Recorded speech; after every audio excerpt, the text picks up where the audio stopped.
Samajwadi party के हमारे जिले के अध्यक्ष हाफिज अयाद अहमद साहब, यहां पर कांग्रेस पार्टी के उत्तर प्रदेश के प्रभारी अविनाश पांडे जी, मंच पर उपस्थित समाजवादी पार्टी और इंडिया गठबंधन कांग्रेस के प्रत्याशी नौजवान साथी तनुज पुनिया जी, पूर्व सांसद आदरणीय पीएल पुनिया जी, पूर्व मंत्री अरविंद सिंह गोप जी, पूर्व मंत्री राकेश वर्मा जी, पार्टी के हमारे विधायक सुरेश यादव जी, पार्टी के हमारे पूर्व मंत्री विधायक आदरणीय फरीद महफूज किदवई साहब, विधायक नौजवान गौरव रावत जी, कांग्रेस पार्टी के नेता नसीमुद्दीन सिद्दीकी साहब, कांग्रेस पार्टी के जिला अध्यक्ष मोहम्मद मोहसिन जी और बड़ी संख्या में दोनों पार्टियों के हमारे नेता, इंडिया गठबंधन के सभी हमारे नेता पदाधिकारी जो मंच पर हैं, यहां पर चुनावी जनसभा में उपस्थित सभी हमारे किसान भाई, सभी हमारे आदरणीय बुजुर्ग, बड़ी संख्या में नौजवान साथी पत्रकार बंधुओं, मैं सबसे पहले बाराबंकी लोकसभा के उपस्थित सभी साथियों का बहुत बहुत धन्यवाद और आभार प्रकट करना चाहता हूं। मैं देख रहा हूं जैसे चरणों का चुनाव आगे होता जा रहा है, जैसे जैसे चरणों का चुनाव आगे बढ़ता चला जा रहा है, जनता की नाराजगी और गुस्सा भी भारतीय जनता पार्टी के खिलाफ बढ़ता चला जा रहा है। और आप देख लेना, जब 7वें चरण में वोट पड़ेगा तो जनता का गुस्सा 7वें आसमान पे दिखाई देगा। ये चुनाव 2024 का, जहां हमारे आपके भविष्य का चुनाव है, वहीं ये हमारे आपके आने वाली पीढ़ी के भविष्य का भी चुनाव है, जहां हम आप सब मिलकर के समय समय पर ये बातें रखी गई आपके सामने कि जिस तरीके से कभी समुद्र मंथन हुआ था, ये 2024 का चुनाव भी संविधान मंथन का चुनाव है। एक तरफ वो लोग हैं जो संविधान को बदलना चाहते हैं और इधर इंडिया गठबंधन और समाजवादी पार्टी के और कांग्रेस के लोग हैं जो संविधान को बचाना चाहते हैं। आज जो जन समर्थन अभी तक जनता का मिला है, हम ये कह सकते हैं जो संविधान बदलने निकले हैं, देश की जनता उन्हें बदलने का काम करेगी।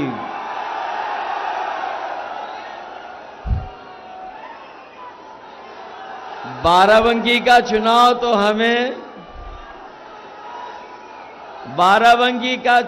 हमें लग रहा है ऐसा कि बाराबंकी बनाम झूठी गारंटी का चुनाव होता जा रहा है। ये लोग जो झूठी गारंटी दे रहे हैं, इस बार बाराबंकी लोग इनकी घंटी बजा करके वापस भेज देंगे। ये ऐसा चुनाव है जहां जनता ने अपने आप हाथ में चुनाव ले लिया है और जनता मन बना करके बैठी है कि इस बार ये डबल इंजन वाले बचने वाले नहीं हैं। मैं लखनऊ से लेकर के जहां जहां गया हूं, वहां मैंने देखा है कि बड़े बड़े डबल इंजन वालों की होर्डिंगें लग गई हैं। जो ये डबल इंजन की सरकार बोलने वाले लोग, इन्होंने बड़ी बड़ी होर्डिंगें लगाई हैं हर शहर में। और जब होर्डिंग देखोगे, कई जगह एक इंजन गायब है, लखनऊ वाला इंजन गायब है। और सुनने में आया है कि बाराबंकी का इंजन तो इन्हें पहले ही बदलना पड़ गया था। और जब बाराबंकी के लोग 5वें चरण में वोट डालेंगे तो रहा बचा जो एक इंजन है वो भी गायब हो जाएगा। दिल्ली से सरकार बचने वाली नहीं है। पिछले 10 साल और उत्तर प्रदेश के 7 साल का हिसाब किताब अगर मांगे तो इन्हें 17 साल का हिसाब किताब देना है। दिल्ली के 10 साल और उत्तर प्रदेश के 7 साल सरकार के, बताओ इन 17 सालों की सरकार में बीजेपी की हर बात झूठी निकली कि नहीं निकली? इनका हर वादा झूठा निकला कि नहीं निकला? और जो लोग कहते थे हम किसानों की आय दोगुनी कर देंगे, बताओ हमारे किसान भाइयों, अगर किसानों की आय दोगुनी हो गई हो तो बता दो। ना आय दोगुनी हुई, और जो हमारे किसानों को लाभ मिलना चाहिए था, जो मदद मिलनी चाहिए था, जो सरकारी योजनाओं से लाभ पहुंचना चाहिए था, वो भी ये सरकार हमारे किसानों की मदद नहीं कर पाई। और लागत जो बढ़ी महंगाई के कारण, लगातार हमारे किसान महसूस कर रहे हैं कि हर फसल की लागत बढ़ती चली जा रही है। जहां लागत बढ़ रही है वहीं हर चीज इस सरकार ने महंगी कर दी, चाहे वो कीटनाशक दवाई हो, चाहे डीजल हो, और चाहे जरूरत का सामान हमारा किसान खरीद रहा हो। हर चीज सरकार ने महंगी कर दी। और हमारे किसानों को वो समय भी याद है जिस समय किसानों के खिलाफ दिल्ली वालों ने काले कानून लाने का काम किया था। ये हमारे किसानों की जमीन छीनना चाहते थे। ये हमारे किसानों की पैदावार जो होती उसको लूटना चाहते थे। लेकिन हम अपने किसानों को बधाई देंगे, न केवल उत्तर प्रदेश के किसान बल्कि देश के किसान एक हो गए और दिल्ली में लगातार बैठे रहे, और तब तक नहीं हटे जब तक सरकार ने काले कानून वापस नहीं ले लिए। सरकार को झुकना पड़ा, हजारों हमारे किसान शहीद हो गए, लेकिन हमारा किसान पीछे नहीं हटा। किसान तभी पीछे हटा जब सरकार ने काले कानून वापस ले लिए। हम अपने किसानों को कहने आए हैं, ये भारतीय जनता पार्टी के लोगों ने दिल्ली में सरकार में रह करके बड़े बड़े उद्योगपति, बड़े बड़े लोगों के कर्जे माफ किए हैं, और कोई छोटा मोटा कर्जा माफ नहीं किया है। अगर सभी बैंकों का कर्जा जो माफ हुआ है उसका हिसाब किताब लगा लें तो 16 लाख करोड़ कर्ज माफ किया है। बड़े बड़े उद्योगपतियों का 16 लाख करोड़ माफ कर दिया।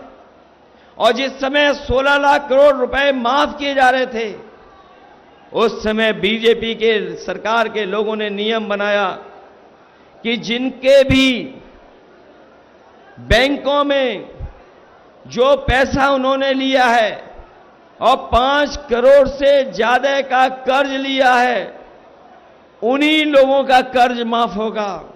हमारा किसान मायूस रह गया, क्योंकि हमारे किसानों का तो लाखों में कर्जा है, करोड़ों में कर्जा नहीं है। इसलिए हम अपने किसानों को भरोसा दिला के जा रहे हैं। इंडिया गठबंधन ने तय किया है आने वाले समय में 4 जून के बाद इंडिया गठबंधन की सरकार बनेगी, हमारे किसानों का पूरा कर्ज माफ होगा। न केवल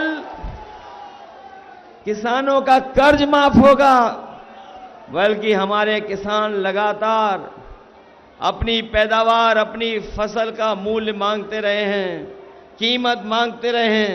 हमने किसानों को उनकी एमएसपी का भी कानूनी अधिकार दिलाने का काम इंडिया गठबंधन और समाजवादी पार्टी दिलाने का काम करेगी। जहां हमारा किसान बर्बाद कर दिया इस सरकार ने, वहीं हमारे नौजवानों के साथ भी बहुत धोखा किया है। ये जितने नौजवान हमारे सामने तख्ती लेकर के खड़े हैं, ये तमाम नौजवान जानते होंगे कि जब जब ये तैयारी करके गए, इन्होंने कोचिंग की, मेहनत की, परीक्षा दे करके आए, और जब परीक्षा अच्छी हो गई और घर वापस लौट करके आए तो उन्हें पता लगा पेपर लीक हो गया। ये नौजवान जो खड़े हैं, केवल एक पेपर लीक नहीं हुआ है, इस सरकार में 10 पेपर से ज्यादा पेपर लीक हुए हैं। सब पेपर लीक हो गए। और हाल ही में हमारे नौजवानों को याद होगा कि जब पुलिस भर्ती का इन्होंने फैसला लिया कि पुलिस भर्ती 2 दिन परीक्षा कराई जाएंगी, और सरकार ने भरोसा दिलाया कि इतनी सुरक्षा के इंतजाम हैं कि कहीं भी पेपर लीक नहीं होगा। हमारे नौजवानों ने तैयारी की, मेहनत कर करके गए, वहां पर पड़े रहे, ऐसे ही रुके, कहीं रुक पाए नहीं रुक पाए, स्टेशन से लेकर के अपनी गाड़ियों में सोते रहे, परीक्षा दे करके आए, और जब घर लौट करके आए तो पता लगा पुलिस भर्ती का भी पेपर लीक हो गया। हमारे नौजवान जानते होंगे कि इस सरकार ने कोई परीक्षा नहीं करा पाई। पता नहीं ये सरकार कैसी है जो अपना लीकेज नहीं रोक पा रही है। हर पेपर लीक हो रहा है इनका। और याद रखना, मैंने कई मौकों पर वो गणित समझाया है कि अगर 60 लाख बच्चे जो परीक्षा रद्द की वजह से जिनका भविष्य अंधकार में चला गया, अगर 60 लाख बच्चे और उनके मां बाप को हम जोड़ दें तो एक परिवार से 3 लोग नाराज हैं। और अगर 60 लाख ऐसे नौजवान हैं जो परीक्षा नहीं दे पाए, जिनकी नौकरी इन्होंने छीन ली, तो पूरे उत्तर प्रदेश में अगर हम 60 लाख का गुणा 3 से कर दें तो 1 करोड़ 80 लाख होता है। और यही 1 करोड़ 80 लाख अगर हम भाग दे दें 80 लोकसभाओं से, तो हर लोकसभा में 2,25,000 वोट कम होता है। बताओ, 1 करोड़ 80 लाख का अगर भाग दोगे 60 लाख से तो कितने हुए? 2,25,000। और जिस पार्टी से 2,25,000 एक लोकसभा में वोट कम होंगे, तो बताओ उनकी हालत क्या होगी उस लोकसभा में। बताओ नौजवानों, इनका सफाया करने जा रहे हो कि नहीं जा रहे हो? इन्होंने केवल आपकी नौकरी के साथ खिलवाड़ नहीं की है। जरा सोचना जाकर के, आपके जीवन का 1/3 जीवन इन्होंने बर्बाद कर दिया। 1/3 जीवन। और जितने भी फैसले लिए इन्होंने, वो नौजवानों को नौकरी और रोजगार नहीं दिला पाए। यही लखनऊ, जहां पर देश के प्रधानमंत्री और बड़े बड़े लोग आए थे और बड़े बड़े निवेश के सपने दिखाए गए थे, बड़े बड़े उद्योगपति आए और कहा कि निवेश के लिए वो तैयार हैं, लाखों करोड़ रुपया जमीन पर पहुंचेगा। बताओ हमारे बाराबंकी के लोगों, आपके बगल में राजधानी में प्रधानमंत्री, राष्ट्रपति सब आए थे और लाखों करोड़ का निवेश का सपना दिखा गए। अगर बाराबंकी में कोई निवेश हुआ हो तो बता दो हमें। और न निवेश किया जो योजनाएं समाजवादी सरकार में चल भी रही थी, उन तमाम योजनाओं को इन्होंने बर्बाद कर दिया। बताओ, एम्बुलेंस बर्बाद कर दी कि नहीं कर दी? और ये 100 नंबर वाली गाड़ी जो 112 कर दी, जब से सरकार ने 100 से 112 किया, जब से 100 से 112 नंबर बढ़ा दिया, हमारे खाकी वर्दी भाइयों को भी लगा कि उन्हें भी अपना रेट बढ़ा देना चाहिए। और अगर आज फोन करते होगे तो एक से वसूली नहीं करते, दोनों पक्षों से वसूली कर लेते हैं। और हमारे नौजवान साथियों, आपको याद होगा, न केवल आपकी परीक्षाओं के पेपर लीक किए हैं, बल्कि अग्निवीर की नौकरी भी इन्होंने 4 साल की कर दी। ये 4 साल की नौकरी ऐसी है कि अगर कोई नौजवान अग्निवीर की नौकरी में गया और शहीद हो गया तो उसको शहीद का दर्जा नहीं मिलेगा, जो सुविधाएं होती हैं वो भी नहीं मिलेंगी। और याद कीजिए, नेताजी ने कभी फैसला लिया था कि अगर कोई शहीद होगा तो उसका पार्थिव शरीर अंतिम दर्शन के लिए पूरे सम्मान के साथ घर परिवार के बीच में लेके जाया जाएगा। अगर अग्निवीर होगा कोई तो उसको आखिरी समय पे भी ये सम्मान नहीं दे पा रही सरकार। हम अपने नौजवानों को कह के जा रहे हैं, जिन्होंने ये अग्निवीर व्यवस्था बनाई है, समाजवादी और इंडिया गठबंधन की सरकार बनेगी, अग्निवीर व्यवस्था हमेशा हमेशा के लिए खत्म हो जाएगी और पहले जैसी नौकरी होगी, पक्की वर्दी के साथ पक्की नौकरी होगी। ये अग्निवीर वाली आधी अधूरी नौकरी हम स्वीकार नहीं कर सकते। ये तो अभी फौज के साथ हुआ है, ये तो अभी फौज के साथ हुआ है। ये बीजेपी वाले आ गए तो हमारे खाकी वर्दी पहने हुए भाई लोगों की भी नौकरी 3 साल की कर देंगे ये लोग। इसलिए सावधान हो कि नहीं सावधान? ये तो बेचारे वो लोग हैं जिनके जबरदस्ती वैक्सीन लगा दी गई। पूछो, आपके बगल में खड़े होंगे, पूछिए जबरदस्ती वैक्सीन लगी कि नहीं लगी इनके। और अब वैक्सीन वाली कंपनी कह रही कि हम वैक्सीन वापस ले लेंगे। बताओ, अब शरीर से कैसे वापस ले लोगे? बताओ, ये हमारे आपके पीछे पड़े कि नहीं पड़े? जान के पीछे। न केवल ये हमारे आपकी जान के पीछे पड़े हैं, बल्कि ये लोग संविधान के पीछे भी पड़े हैं। इसलिए जान बचाने से लेकर के हमें आपको संविधान भी बचाना है। ये जो शिक्षक भर्ती है,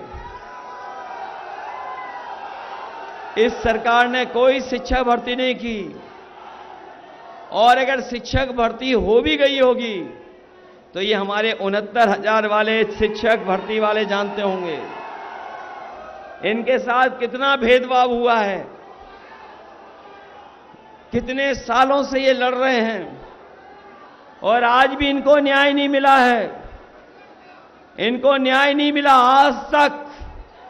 इसलिए हम अपने, जहां समाजवादी सरकार में हम लोग शिक्षक भर्ती के लिए मौका देंगे, वहीं हमारे 69,000 वाले जो शिक्षक हैं जिनके साथ भेदभाव हुआ है, इनको भी न्याय दिलाने का काम समाजवादी लोग करेंगे। ये जब बीजेपी को सरकार बनानी थी तो गरीबों को ये राशन दे रहे थे, और राशन में दाल भी दे रहे थे, कभी कभी चना भी दे रहे थे, रिफाइंड तेल भी दे रहे थे, नमक भी दे रहे थे। और बताओ, राशन में आजकल क्या क्या दे रहे हैं ये लोग? क्या दे रहे हैं राशन में? ये जो राशन में कोई नई चीज पौष्टिक बहुत है वो दे रहे हैं। बताओ राशन कितना घटिया दे रहे हैं आपको। बताओ घटिया राशन दे रहे हैं कि नहीं दे रहे हैं। इसलिए हम अपने गरीबों को बता के जा रहे हैं, जहां गरीबों के राशन की गुणवत्ता को बेहतर करेंगे, मात्रा भी बढ़े, और जिस तरीके से संपन्न लोग बड़े बड़े शहरों में पौष्टिक और गुणवत्ता के साथ पैकेज्ड आटा खा रहे हैं, ले रहे हैं, बाजार से खरीद रहे हैं, तो हम समाजवादियों ने तय किया है अपने गरीबों का जहां पर राशन की गुणवत्ता बेहतर करेंगे, वहीं पौष्टिक पैकेट आटा के साथ साथ डाटा भी फ्री देने का काम होगा। और डाटा इसलिए क्योंकि डाटा भी आज उतना ही जरूरी है। डाटा भी जरूरी है। तमाम कंपनियां आई थी, अगर आपको याद हो, जब उन्हें बाजार में रहना था, बाजार को कब्जा करना था, तो फ्री डाटा के साथ साथ आपको मोबाइल दे रहे थे। और आज डाटा के लिए भी पैसा लग रहा है। कोरोना के समय पर हम लोगों ने देखा कि जो संपन्न परिवार के लोग हैं, उनके परिवार के बच्चों का किसी का साल खराब नहीं हुआ, किसी का साल नहीं गया, वो ऑनलाइन पढ़ाई कर सकते थे। तमाम आज हम लोग डाटा के माध्यम से ऑनलाइन बहुत सारी जानकारी हासिल कर सकते हैं, सरकारी सुविधाएं ले सकते हैं। पेपर अगर हमें भरना है तो हम बहुत सारी चीजों को उससे कर सकते हैं। इसलिए समाजवादियों ने तय किया है कि आटा के साथ साथ डाटा भी फ्री देने का काम होगा। हमारे साथियों को याद होगा, जब समाजवादी सरकार थी तो हम लोगों ने लैपटॉप दिया था, और जिन नौजवानों के घर में होगा वो आज भी चल रहा होगा, और जब चलाते होंगे तो नेताजी और हम ही लोग दिखाई देते होंगे। इस सरकार ने लैपटॉप तो दिया नहीं, लेकिन हम लोगों ने इतनी बड़ी चीज दी थी, इन्होंने इतनी छोटी कर दी, और उसमें भी नकल कर करके फोटो डाल दी। लेकिन इतना रद्दी दिया है कि उंगली घिसते रहो, चलता ही नहीं है। बताओ घटिया दिया कि नहीं दिया। और न केवल इन्होंने नकल कर करके घटिया दिया है, बल्कि हमारे किसान भाई जानते होंगे कि इन्होंने बोरी से भी चोरी कर ली।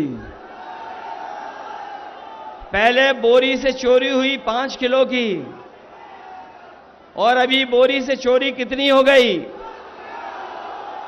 10 किलो की हो गई कि नहीं हो गई? और कभी कभी मैं सोचता हूं ये चोरी कहां से सीखी है। जिन लोगों ने बाजार में पार्ले जी का बिस्किट का पैकेट पहले लिया होगा वो जानते होंगे चोरी कहां से सीखी है। याद कीजिए, पार्ले जी का बिस्किट पहले इतना बड़ा आता था, और जैसे जैसे महंगाई बढ़ी और मुनाफा उन्होंने कमाया, तो बताओ पैकेट कितना हो गया? छोटा हो गया कि नहीं हो गया? कितने बिस्किट का पैकेट है आजकल? ये बीजेपी वाले आ गए तो एक बिस्किट वाला पैकेट आपको मिलेगा। और हमारे किसान जानते होंगे, जब बोरी से चोरी हुई, वहीं इन्होंने जबरदस्ती बताओ नैनो यूरिया खरीदवा दिया कि नहीं खरीदवा दिया? नैनो यूरिया खरीदवाया कि नहीं? और सुनने में तो आ रहा है कि जिस तरीके से बीजेपी की सरकार में जो उद्योगपति भागे, उसी तरीके से नैनो यूरिया जो खाद मिली आपको, वो साइंटिस्ट भी भाग गया भारत छोड़ करके। इसलिए सावधान रहोगे बीजेपी से कि नहीं रहोगे? मैं जब यहां आया तो मैंने देखा बहुत सारे नौजवान मोटरसाइकिल से आए हैं। बताओ नौजवानों, 5 साल पहले मोटरसाइकिल की कीमत क्या थी? 10 साल पहले क्या थी? और आज मोटरसाइकिल कितने की मिल रही है? और डीजल पेट्रोल कितना हो गया महंगा? 10 साल पहले जो आप दवाई लेते थे पैरासीटामोल 500 ग्राम की, उसमें बुखार ठीक हो जाता था। और आज बताओ डोलो कितने की है? डोलो गोली 650 में भी बुखार ठीक नहीं हो रहा। बताओ दवाइयां महंगाई हो गई कि नहीं हो गई? इसलिए बीजेपी को इस बार सबक सिखाओगे कि नहीं सिखाओगे? और ये केवल हमारे आपके भविष्य का चुनाव नहीं है, ये संविधान बचाने का भी चुनाव है। ये संविधान वो जो बाबा साहब भीमराव अम्बेडकर जी ने हम लोगों को दिया, और यही संविधान हमें अधिकार दिलाता है, यही संविधान हमें न्याय दिलाता है। और याद रखना गरीबों और हमारे बहुजन समाज के लोगों, यही संविधान जो बाबा साहब भीमराव अम्बेडकर जी ने दिया है, यही हमारी संजीवनी है। अगर इसी को ठेस पहुंचाने का काम करेंगे तो हम सब मिलकर के इन भारतीय जनता पार्टी के लोगों का सफाया करने का काम करेंगे। इसलिए सावधान रहोगे कि नहीं रहोगे? और हम अपने बहुजन समाज के लोगों से भी कहेंगे, इधर राजनीति में आपने देखा होगा बीजेपी और बीएसपी ने अंदर ही अंदर हाथ मिला लिया है। बताओ मिला लिया कि नहीं मिला लिया? इसलिए तमाम वो लोग जो संविधान को बचाना चाहते हैं, आए और सब हमारे नौजवान प्रत्याशी तरुण इन पुनिया जी को जिताने का काम करें। बताओ इन्हें जिताओगे? इनका चुनाव चिन्ह तो याद रहेगा, साइकिल नहीं है इनका। साइकिल वालों भी पंजा दबाओगे कि नहीं दबाओगे? ये तो बाराबंकी से मुझे लगता है न केवल जीत होने जा रही है, न केवल जीत होने जा रही है, जो जानकारी मिल रही है वो बता रहे हैं कि रिकॉर्ड मतों से जीतने जा रहे हैं। ये बाराबंकी वो धरती है जो हमारी गंगा जमुनी तहजीब को आगे बढ़ाने का काम करती है, हमारे भाईचारा को आगे बढ़ाती है। ये धरती वो है जो मिली जुली संस्कृति को हमेशा बढ़ाने का काम किया। और यही बाराबंकी की धरती ने न जाने कितने समाजवादी नेताओं को और ऐसे तमाम महान नेताओं को जन्म दिया जो आज हमारे बीच नहीं हैं, लेकिन हम उन्हीं के रास्ते पर आज भी चल रहे हैं।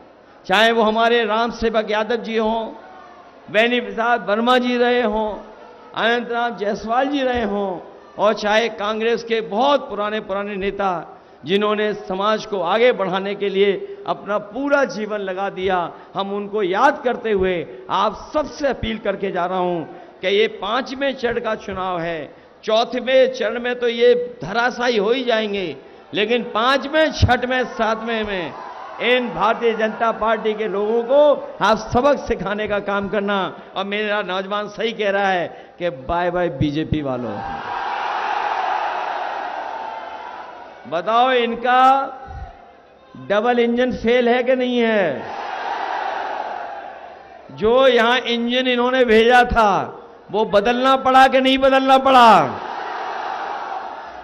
उन्होंने खुद बदला कि नहीं बदला? तो इसलिए हमारे तरुण पुनिया जी को ऐतिहासिक वोटों से जिताने का काम करना। आप सबका बहुत बहुत धन्यवाद और बहुत बहुत आभार प्रकट करता हूं।